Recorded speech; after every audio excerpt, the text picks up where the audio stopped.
I live for the opportunity to wear ugly Christmas sweaters. Ugly Christmas sweaters. I mean, really, is there anything as an ugly Christmas sweater? Because they just bring so much joy. How could they possibly be ugly? Hey guys, how's it going? I am so excited for this video because this is the beginning of a series that I am calling Craftmas, where I'm basically gonna show you 5 different DIY gifts. They're kind of last minute, easy, cheap gifts over the next, hopefully, 5 days. So you're gonna get 5 different tutorials on how to make some really awesome gifts for your friends or your family or that person that got you a gift that you didn't know was gonna get you a gift and now you feel bad because you also have to get them a gift. Yeah, that happens far too often in my life, but there's nothing better than giving gifts, and I am just so excited to share these tutorials with you. And all of them were inspired by either gifts that I have gotten or gifts that I have given or things that I have found on the internet. So if I used any sort of tutorial to help me make these, I'm going to make sure to give the person credit down in the down bar below so you can go and click on the links to those, and they're usually pictures of things that I used to inspire them. But pretty much all of them have kind of a twist, you know, a little bit of originality, so I'm not just recreating someone else's tutorial. Today we're going to start off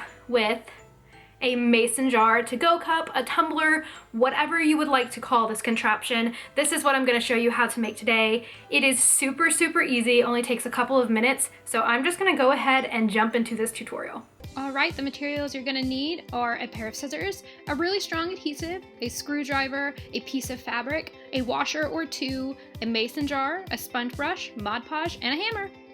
All right guys, I went outside just to make sure that I didn't accidentally whack something that was really valuable, but you're just gonna smack the top of a screwdriver and it's just gonna puncture right through the top. And make sure you get a screwdriver that is a little bit bigger than the hole of your straw so that your straw will slide through without a problem.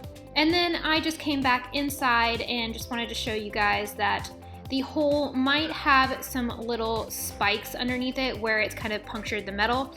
And basically all you have to do is just take something like this pair of pliers. I just use the handle and kind of just, oh my god, my cat. Basically, you're just gonna use the handle to kind of smack down the little spikes so that they don't scratch you or hurt you or whatever. And then you're just gonna make sure that your straw fits through the hole nicely. Mine went in perfectly.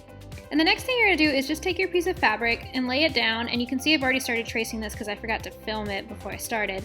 But I'm just gonna use a pin and I'm gonna circle around that just to know where I need to cut the fabric. And then you wanna make sure that you also go in and trace the little circle in the middle so you know exactly where to cut your hole. Then you're just gonna cut that out. And then when you're done with that, you're gonna cut out the little center piece of the thing. But you really wanna make sure that you fold this in half and cut it that way because it's gonna be a lot easier. So just make a little slit, and then you're probably gonna have to cut this quite a few times to actually make it fit with your straw. I had to cut mine a bajillion and a half times just to make sure that it went through smoothly.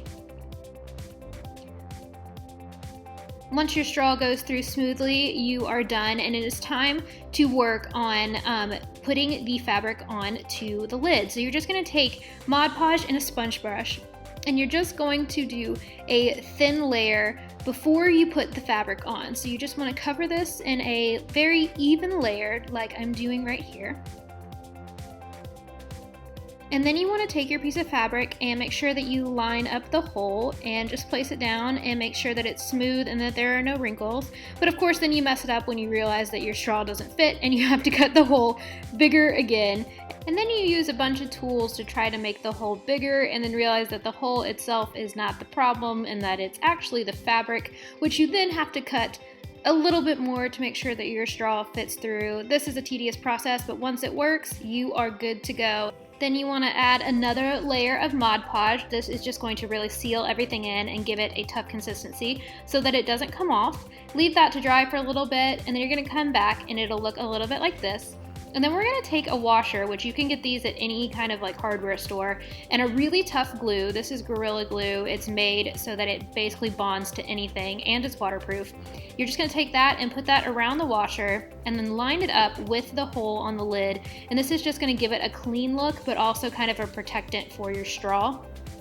And this is pretty much what the lid looks like when it's done. And now all you have to do is place that puppy on top of your mason jar, screw on the lid, Add in your straw and you are good to go. This is the finished product, but if you want it to be a little more festive, you can add some red and green M&Ms or just some sort of holiday candy. Just screw the lid back on, and I think that this makes an adorable gift to give to someone, or if you just want one for yourself, because M&Ms are awesome. So this is the finished product. I really hope you guys enjoyed it, and I'll see you in just a second. All right, guys, that's it. That is how you make this tumbler. I am so excited about it. I am so excited to use this. Now, you really could use a fancier straw, but I honestly didn't have a washer that fit my fancier straw, so just get a washer that's a little bit bigger. But you can fill these with so many different things to present as a gift. You can put the M&Ms in it like I showed you. If your friend is of age and you would like to mix them a drink inside of this, my favorite is a screwdriver with a little bit of cranberry. You could put drinks in this. You could put, you know, like nail polishes or gift cards or money or something in this and just present them with their little tumbler. So I hope you guys enjoyed seeing this tutorial. I am so excited because there are 4 more coming, so be on the lookout for those, and I will see you tomorrow. In the meantime, my name is Parker, this is Stories in the Dust, and I really hope you'll stick around a while. Bye, guys.